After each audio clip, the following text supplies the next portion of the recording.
안녕하세요. 원성도 TV를 찾아주셔서 감사합니다.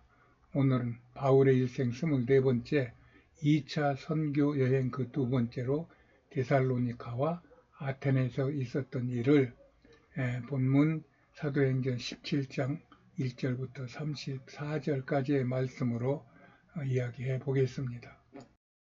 이렇게 빌립보를 떠난 바울 일행은 에게 해안을 따라 난 로마까지 가는 에그나티아 도로를 따라 데살로니카에 들어갑니다. 데살로니카는 예나 지금이나 그리스 반도 아테네와 같이 쌍벽을 이루는 도시예요. 이 도시 내에는 이런 고대로부터 근대까지 여러 유적들이 즐비한 그런 흔치 않은 도시예요. 이 지역은 옛 트라키아 지역으로 불가리아인들은 이곳을 옛 트라키아 지역인 솔룬이라고 부르고 있어요. 그래서 불가리아인들은 성경 데살로니카서도 솔룬지라고 부르고 있죠. 그러나 그리스도인들은 이곳은 알렉산더가 다스리던 마게도니아 지역으로 데살로니카라는 이름도 알렉산더의 동생의 이름인 테살로니카의 이름을 따로 따서 정한 것이라고 주장을 하며 자기들의 주권을 주장하죠. 또 이 지역은 알렉산더 대왕의 멘토였던 아리스토텔레스가 활동했던 지역으로 이 마게도니아라는 이름이 중심 지역이 되어 있어요. 이름으로 인하여 이 데살로니카와 마게도니아라고 하는 이름에 대한 관심과 갈등이 지금까지 이어져 지금까지 마게도니아 공화국과 그리스 간에 아주 심각한 갈등으로 이어지고 있는 곳입니다. 데살로니카는 우리로 치면 부산과 같은 항구 도시인데 그 도시의 중간에 그 바울이 선교했을 것으로 보여지는 고대 유적이 있고 요 앞에 푸른 곳은 그 공원인데 거기에는 이렇게 알렉산더 대왕의 그 기마상이 서 있습니다. 여하튼 이 지역은 고대로부터 지금까지 그리스 지역의 대도시로 정치, 무역, 전쟁의 주요 지역인 것입니다. 시대적으로만 보아도 인근에 헬라의 신들이 살았다는 올림포스산이 있고 알렉산더가 태어났다는 펠라와 알렉산더 궁이 있고 또 바울 시대에 있었던 도시 유적과 유대인 회당, 로마식 원형 극장, 고대 성곽 등 시내 곳곳이 각 시대의 유적이 질비한 곳입니다. 지금 보이는 사진은 그리스 최대 정교회인 디미트르 정교회인데 그 교회 지하에는 바울이 설교했을 수도 있는 지하 유대인 회당이 저렇게 있어요. 지금도 입장이 가능합니다. 바울은 이곳에서 21일 동안을 머물며 유대인의 회당에서 안식일에 성경을 예수 복음으로 풀어 강론하니 적지 않은 사람들이 예수를 영접합니다. 이때 성경은 구약 성경입니다. 그러자 유대인들이 불량배들을 데리고 와서 소란을 피우니 밤에 바울 일행은 베레아로 도망갑니다. 빌립보에서는 로마인들에게 박해를 받았다면 이곳 데살로니카에서는 유대인들의 방해와 핍박을 받으며 위험 속에서 복음을 증거하고 있는 것입니다. 이런 것들을 세상의 눈으로만 보면 선교할 사람이 없어요. 그러나 예수 안에는 오히려 그런 고난을 기쁘게 받을 수 있는 그 성령의 감동과 또 담대함을 주기 때문에 오히려 기쁨으로 선교를 하게 되는 것입니다. 바울이 데살로니카에서 쫓겨나 베레아에서 복음을 전하니 베레아 사람들은 신사적이어서 간절한 마음으로 말씀을 받고 성경을 상고하며 그 중에 많은 사람이 믿습니다. 선교 여행을 하다 보면 특히 튀르키예에는 선교 유적지가 참 많아요. 그런데 이 회교국 터키에서는 관광객은 유지하고 싶고 또 성경의 이름은 그냥 쓰기가 싫어서 그랬는지는 몰라도 이름이 다 바뀌었어요. 터키식 이름으로. 그래서 여행객들이 이렇게 지명을 물어서 찾는 데는 어려움이 많습니다.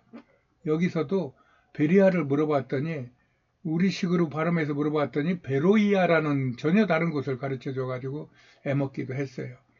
이렇게 베레아에서 길을 묻는데 베레아 사람들이 성경에 신사라는 말을 좋아하든지 우리가 길을 묻자 어떤 오토바이를 탄 아저씨 하나가 우리를 약 4km가량 에스코트를 해주면서 우리가 가는 목적지까지 데려다주는 그런 선처도 받아봐서 이 베레아에 대해서는 호감이 많은 그런 도시입니다. 그런데 유대인들은 달랐어요. 바울을 쫓아낸 데살로니카에 있던 유대인들이 또 이곳 베레아까지 쫓아와 소란을 피우자 바울이 실라와 디모데를 베레아에 남겨두고 아테네로 또 도망갑니다. 바울 서신의 대부분이 이들 유대인들과의 갈등이었고 이는 아직까지 세상에 큰 문제로 남아 있어요. 현재의 이스라엘 안에서도 바울과 유대인의 갈등 같은 그런 문제가 계속되고 있어요. 바울과 유대인의 갈등이라는 것은 뭐냐? 하나는 바리새인처럼 우리는 구약만 지키면 되지 왜 자꾸 신약을 갖다 붙이려고 하냐? 그런 거고, 또 다른 쪽에서는 아니야, 신약도 저 사람들이 세계적인 성경이고 신약의 예수 그리스도는 분명히 구세주의 역할을 하고 있어 하고 유대인 중에서 그것을 믿는 사람도 있다는 얘기입니다. 이것뿐만 아니라 2000년 동안 흩어졌던 사람들이 2000년 후에 한 곳으로 모이다 보니 별 이상한 그런 사건들이 많이 발생하고 있는 것이 현재 이스라엘의 실정입니다. 그러므로 우리가 이스라엘 생각하면 성경의 이스라엘을 생각하면 안 돼요. 현재 있는 이스라엘은 성경과 전혀 다른 그런 이스라엘이고 우리가 성경을 묵상할 때라든가 이런 때는 우리의 그 성경 내용 안에서 정리된 그런 이스라엘을 생각하면서 성경을 묵상하고 은혜를 나누는 것입니다. 이런 생각을 하며 바울의 자기 동족 유대인에 대한 고뇌를 느낄 수 있게 되는 것입니다. 바울이 베레아를 출발하여 아테네에 도착해 있는데 이 아테네의 헬라인들은 지식을 너무 좋아하는 거예요. 아주 그들은 지식을 가지고 있는 천부적인 재능을 받은 거예요. 내가 이곳을 집시 지도자와 들린 적이 있는데 그가 말합니다. 세상에서 제일 시끄러운 민족이 셋이 있는데 하나는 집시 지들이고 또 하나는 그리스인들이고 또 하나는 한국인들이라며 그리스 식당에서 그것을 증명해 줍니다. 얼마나 와글거리는지요. 이렇듯 그리스도인들은 변론하기를 좋아합니다. 그래서 바울이 아테네 지식인들과 날마다 만나 변론하니 헬라인들은 바울이 예수 복음을 알아듣지 못하고 바울이 어떤 미신에 씌어가지고 그 미신을 전하는 말쟁이 같다고 생각하기도 했어요. 그러자 이번에는 바울이 아예 아레오바고 위에 올라갑니다. 그 높은 데서 아테네 사람들에게 복음을 선포하죠. 그것은 아덴 사람들이 지식을 좋아하고 종교에까지 깊은 관심이 있는 것은 내가 알겠는데 그래서 그런지 어느 곳에는 알지도 못하는 신에다 제단을 만들어 놓고 그 신에게 제사하는 것도 보았다. 그런데 너희들이 알지 못하는 신은 내가 아는데 그가 예수라는 거다. 이 예수는 우주와 그 가운데 만유를 지으신 하나님으로 인류의 모든 족속을 한 혈통으로 만드시고 연대를 정하시며 거주의 경거를 하나신 하나님으로 그가 사람들을 죄와 죽음에서 구원하셨다고 하는 구원의 복음을 강력하게 선포합니다. 이렇게 아테네는 고대로부터 당시 세계 문명의 상징적인 도시로 세계의 석학들이 모여 그 지식을 겨루는 곳이었어요. 지금도 소크라테스와 플라톤과 아리스토텔레스를 세계 최고의 철학으로 배우고 있죠. 또 호머의 오디세이와 같은 문학 예술 작품들로 인류 역사의 한 획을 그은 곳으로 자리를 하고 있어요. 그들 중에 대표적인 그룹이 있었는데 그들이 에피크루스 학파와 스토아 학파였다고 오늘 성경은 말하고 있습니다. 에피크루스 학파는 인간이란 자연을 마음껏 즐기며 살아야 된다는 그런 주장이었고 스토아 학파는 그런 저급한 행동보다는 세상의 원리가 무엇인지를 알아 그것들로 인간을 잘 계몽하여 올바른 행동을 해야 한다는 것이었어요. 나는 이 에피크로스 학파에서 예능이 나왔고 스토아 학파에서 AI가 나왔다고 생각하고 있어요. 결국 바울은 이렇게 새로운 지식을 찾으며 서로 엉키고 설켰던 그런 아테네에 들어온 것이에요. 이때 바울은 그 사람들의 눈에는 시골에서 올라온 그저 헐렁한 방랑객 정도로 밖에 보이질 않았을 것입니다. 그러나 성령의 충만을 입은 바울은 이런 아테네 사람들에게 복음을 외친 것이에요. 복음은 지식이 아닙니다. 복음은 변론이 아닙니다. 전능하신 하나님의 말씀의 선포입니다. 이로 인해 어떤 영혼들은 깨어 복음을 받아들이고 악한 영혼들은 복음을 거부하고 파괴하려고 하는 것이에요. 이런 현상이 2000년 전 아테네에서도 있었고 지금 우리가 사는 이 시대에도 있다는 이야기입니다. 우리는 지금 2000년 전에 아테네에서의 바울의 입장에 서 있는 것입니다. 세상은 이미 우리 그리스도인들이 해결할 만하거나 살기 좋은 나라가 아닙니다. 각양의 허상 같은 것들이 진실과 사실을 왜곡하며 그리스도인들을 미혹하고 불편하게 하고 협박하고 있어요. 이제는 불편을 떠나 위험한 지경에 이르러 저들의 통제를 벗어나기 어렵습니다. 대표적으로 하나만 말씀드리면 이제 세계 통합 화폐를 만든다고 그럽니다. 이 세계 통합 화폐는 뭐 그냥 컴퓨터로만 왔다 갔다 할 수 있는 돈인데 이 통합 화폐는 어느 곳에서는 쓸 수 있고 어느 곳에서는 쓸 수 없다는 지정을 해준다는 얘기입니다.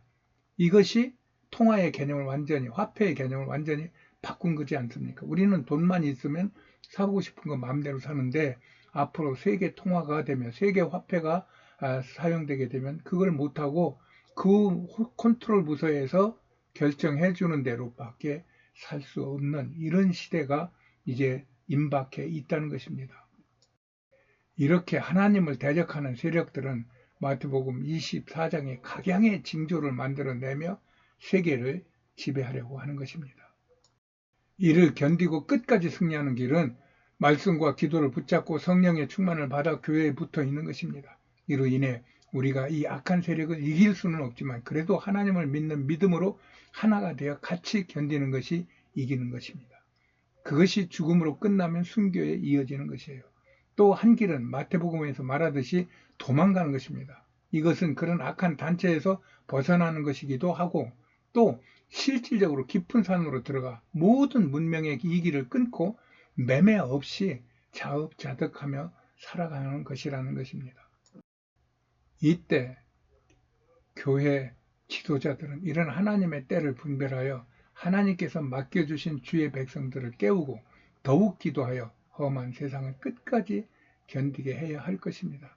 이런 모든 징조를 아테네 사역에서 보여주었고 지금 일어난 모든 징조의 시작도 이 아테네 사역에서 보여주었다는 것입니다. 세상은 많이 험합니다. 여러분들 내가 힘으로 견디고 이긴다고 장담할 수 있는 그런 세상이 아닙니다. 오직 예수, 오직 성령 충만으로 내가 죽으면 죽으리라고 하는 믿음을 가지고 지금 내게 주어진 일에 최선을 다하는 것이 성령 충만의 길이요 그리스도인의 이기는 길인 것을 저는 믿습니다. 끝까지 승리하십시오. 아멘.